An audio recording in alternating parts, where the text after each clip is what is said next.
నమస్తే, welcome to burning topic. నోటితో మత పురాణం, నడుము కింద వెన్నుపోటు కత్తి. ఇదే పాకిస్తాన్ నైజం. ఖతర్పై ఇజ్రాయెల్ మెరుపు దాడులు చేయటం, మరోవైపు భారత్ చేపట్టిన ఆపరేషన్ సింధూర్తో పాకిస్తాన్ ఉక్కిరి పిక్కిరి కావటం ప్రపంచ రాజకీయాల్లో పెను సంచలనం సృష్టించాయి. ఈ పరిణామాల తర్వాత ప్రపంచంలోని ఇస్లామిక్ దేశాలని ఏకమవ్వాలని పిలుపునిచ్చాయి. దీనికి పునాదిగా ఇస్లామిక్ నాటో ఏర్పాటుకు పాకిస్తాన్ అడుగులు వేసింది. కానీ తెర వెనుక కథ వేరేలా ఉంది. ముస్లిం ఐక్యత గురించి నీతులు చెప్పే పాకిస్తాన్ తన పొరుగునే ఉన్న మరో ముస్లిం దేశం ఇరాన్కు తీరని ద్రోహం చేస్తోంది.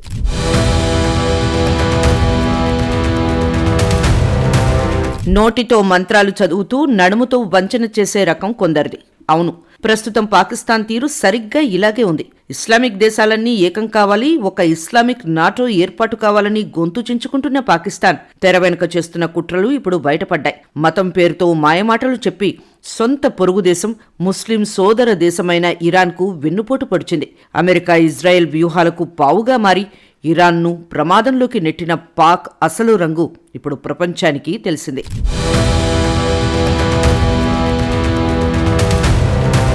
ప్రస్తుత భౌగోళిక రాజకీయ పరిస్థితుల్లో ఇస్లామిక్ దేశాలు ఒక తాటిపైకి రావాలని ప్రయత్నిస్తున్నాయి. ముఖ్యంగా ఖతార్పై ఇజ్రాయెల్ దాడుల తర్వాత ఈ డిమాండ్ పెరిగింది. మరోవైపు భారత్ నిర్వహించిన ఆపరేషన్ సింధూర్ పాకిస్తాన్ వెన్నులో వణుకు పుట్టించింది. తమ ఉనికిని కాపాడుకోవడానికి పాక్ ఇప్పుడు మత కార్డును బయటకు తీసింది. ఇస్లామిక్ దేశాల రక్షణ కోసం ఒక సైనిక కూటమిని ఏర్పాటు చేయడంలో పాక్ కీలక పాత్ర పోషించినట్లు నటిస్తోంది. కానీ ఇక్కడే అసలు ట్విస్ట్ ఉంది.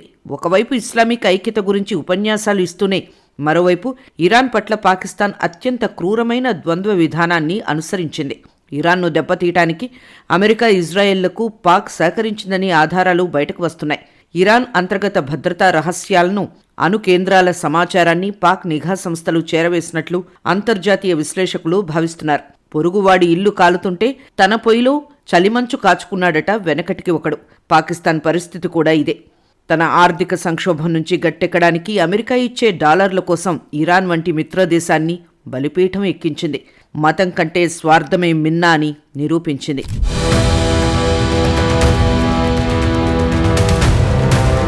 పాకిస్తాన్ చేస్తున్న ఈ పని వల్ల ముస్లిం దేశాల మధ్య నమ్మకం పూర్తిగా సన్నగిల్లింది. నోరు మంచిదైతే ఊరు మంచిదవుతుంది అంటారు. కానీ పాక్ మాటలకు చేతలకు అస్సలు పొంతనలేదు. ఇరాన్పై అమెరికా దాడులు జరిగినప్పుడు ప్రపంచమంతా ఖండించింది.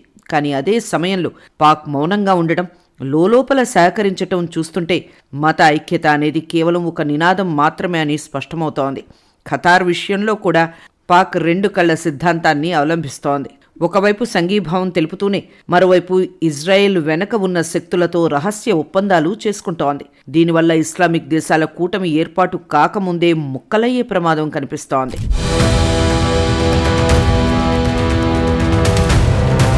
పాక్లోని అతిపెద్ద రాష్ట్రం బలూచిస్తాన్.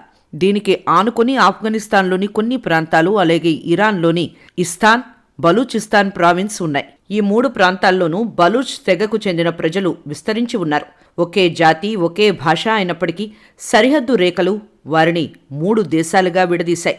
పాకిస్తాన్లోని బలూచిస్తాన్ను ఆనుకొని ఉన్న సిస్తాన్, బలూచిస్తాన్ ప్రాంతం ఇప్పుడు వ్యూహాత్మక కేంద్రంగా మారింది. ఇక్కడ నివసించే ప్రజల మధ్య సాంస్కృతిక సారూప్యత ఉన్నప్పటికీ బలమైన విభజన రేఖ ఒకటి ఉంది. అదే మతం. ఇంటి దొంగను ఈశ్వరుడైనా పట్టలేడు అన్న సామెత ఈ ప్రాంతానికి సరిగ్గా సరిపోతుంది. బలూచ్ ప్రజలందరూ ఒకే పోరాటం చేస్తున్నారని మనం అనుకుంటాం. కానీ అక్కడ లోతైన మతపరమైన విభజన ఉంది. ఈ మతపరమైన వైవిధ్యమే బలూచ్ జాతీయవాదం ఒక తాటిపైకి రాకుండా అడ్డుకుంటోంది. ఇరాన్లోని షియా ప్రభుత్వంపై సున్నీ బలూచ్ గ్రూపులు దాడులు చేస్తుంటే పాకిస్తాన్లోని సున్నీ ప్రభుత్వంపై అక్కడి బలూచ్ తిరుగుబాటుదారులు పోరాడుతున్నారు. ఈ త్రిముఖ పోరాటంలో సామాన్య ప్రజలు నలిగిపోతున్నారు.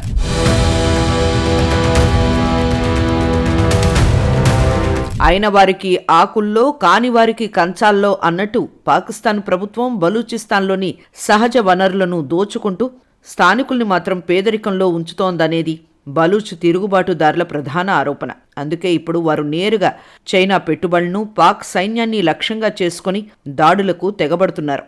ఇటీవలి కాలంలో బలూచ్ లిబరేషన్ ఆర్మీ వంటి సంస్థలు తమ దాడుల తీవ్రతను పెంచాయి. గతంలో కేవలం గెరిల్లా దాడులకే పరిమితమైన వీరు ఇప్పుడు ఆత్మాహుతి దాడులకు సైతం వెనుకాడటం లేదు.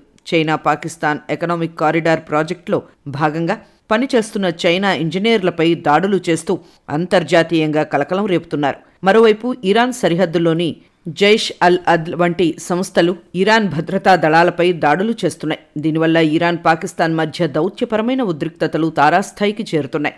ఒక దేశం భూభాగాన్ని మరొక దేశంపై దాడులకు వాడుకుంటున్నారనే ఆరోపణలు నిత్యకృత్యమయ్యాయి.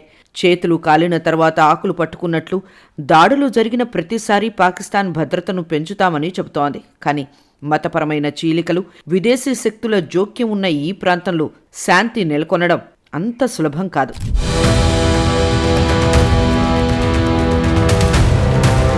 ఇరాన్ అమెరికా యుద్ధ నేపథ్యంలో ఇరాన్ తన కీలకమైన హార్మూజ్ జలసంధి గుండా 5 దేశాల నౌకలకు మాత్రమే అనుమతి ఇచ్చింది. భారత్, చైనా, రష్యా, పాకిస్తాన్ ఉన్నాయి.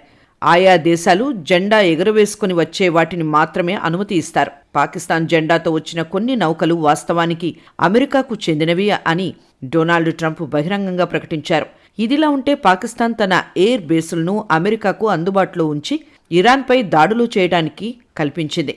తాజా Pakistan, Turkey, Egypt, Saudi Arabia దేశాలు గల్ఫ్ యుద్ధంపై సమావేశమయ్యాయి. ఇందులో ఇజ్రాయెల్ ప్రతినిధి పాల్గొనలేదు. ఇరాన్ కూడా ఈ సమావేశానికి దూరంగా ఉంది. సౌదీ అరేబియా నేతృత్వంలోని ఇంటర్నేషనల్ స్టెబిలైజేషన్ ఫోర్స్లో పాకిస్తాన్ చురుగ్గా పాల్గొంటోంది. ఇది స్పష్టమైన పాకిస్తాన్, ఇజ్రాయెల్, అమెరికా కూటమి పక్షాన నిలిచిందని నిరూపిస్తోంది.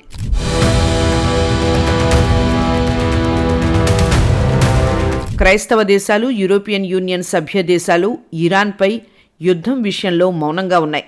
స్పేస్ తన నావల్ బేస్, ఎయిర్ బేస్ ఇవ్వడానికి నిరాకరించి తన ఎయిర్ స్పేస్ను మూసివేసింది.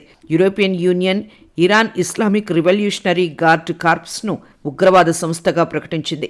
ముస్లిం దేశమైన పాకిస్తాన్ మరో ముస్లిం దేశంపైన ఇరాన్పై అమెరికా దాడులను వ్యతిరేకించడం లేదు.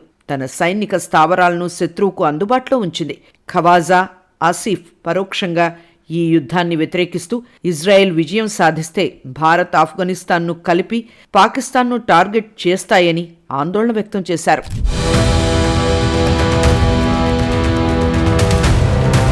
పాకిస్తాన్ ఆవిర్భావం నుంచి నేటి వరకు ఆ దేశ చరిత్రను తిరగేస్తే అక్కడ అభివృద్ధి కంటే మతం పేరుతో చేసిన రాజకీయాలే ఎక్కువ కనిపిస్తాయి. ప్రజలను భావోద్వేగాల్లో ముంచి పాలకుల తప్పులను కప్పిపుచ్చుకోవడం ఆ దేశానికి వెన్నతో పెట్టిన విద్య. ప్రపంచ వేదికలపై తామే ముస్లిం ప్రపంచానికి ప్రతినిధులమని చెప్పుకునే పాక్ ఆచరణలో మాత్రం తన ప్రయోజనాల కోసం ముస్లిం దేశాలనే తాకట్టు పెడుతోంది. పాకిస్తాన్ నైజం గురించి చెప్పడానికి తాజా పరిణామాలే నిదర్శనం. అమెరికా, ఇజ్రాయెల్ కూటమితో లోపాయికారి ఒప్పందాలు చేసుకుంటూ పక్కనే ఉన్న ఇరాన్కు వెన్నుపోటు పొడిచింది. ముఖ్యంగా హార్మూజ్ జలసంధి విషయంలో పాక్ వ్యవహరించిన తీరు అత్యంత వివాదాస్పదం. అమెరికా నౌకలకు దారి చూపిస్తూ ఇరాన్పై దాడులకు పరోక్షంగా సహకరించడం ద్వారా పాకిస్తాన్ తన అసలు రంగును బయటపెట్టుకుంది. సొంత లాభం కొంత మానుకొని పొరుగువారికి తోడ్పడబోయి అన్నది మన ఆర్యోక్తి. కానీ పొరుగువారిని కొంపముంచి నా లాభం చూసుకుంటా అన్నది పాకిస్తాన్ నీతి.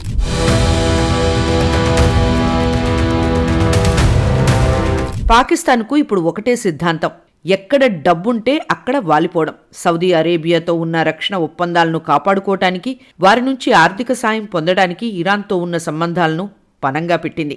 ముస్లిం దేశాల మధ్య సయోధ్య కుదుర్చాల్సింది పోయి ఒక దేశంపై మరో దేశాన్ని ఉసిగొల్పేలా పాక్ ప్రవర్తిస్తోంది. ఇరాన్కు వ్యతిరేకంగా అమెరికా, ఇజ్రాయెల్ కూటమికి మద్దతు ఇవ్వడం ద్వారా ముస్లిం దేశాల ఐక్యతను తుత్తనీయులు చేసింది. ఇంటి దొంగను ఈశ్వరుడైనా పట్టలేడు. పాక్ చేస్తున్న ఈ వెన్నుపోటు ఇరాన్కు కోలుకోలేని దెబ్బ.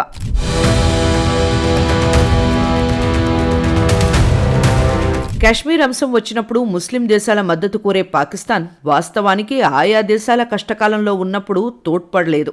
పశ్చిమాసియాలో అస్థిరతకు కారణమవుతున్న శక్తులతో చేతులు కలిపి ఇస్లామిక్ ప్రపంచాన్ని బలహీనపరుస్తోంది. ఒకవైపు మత ఛాందసవాదాన్ని పెంచి పోషిస్తోంది, మరోవైపు తన అస్తిత్వం కోసం అమెరికా పాదాల చెంత చేరుతోంది. ఇదే సమయంలో ఇజ్రాయెల్ ప్రయోజనాలకు అనుగుణంగా వ్యూహాలు రచిస్తోంది. అయితే పాకిస్తాన్ చేస్తున్న ఈ తప్పు ఆ దేశానికే శాపంగా మారే అవకాశం ఉంది. ప్రాంతీయ శత్రువులను పెంచుకోవడం వల్ల భవిష్యత్తులో పాకిస్తాన్ ఒంటరి కావడం ఖాయం. ఒకవైపు తాలిబాన్లతో ఘర్షణ, మరోవైపు ఇరాన్తో పెరిగిన దూరం పాక్ను ఇరుకున పడేస్తున్నాయి. తవ్వినవాడే గోతిలో పడతాడు అన్న సామెత పాకిస్తాన్కు సరిగ్గా సరిపోతుంది.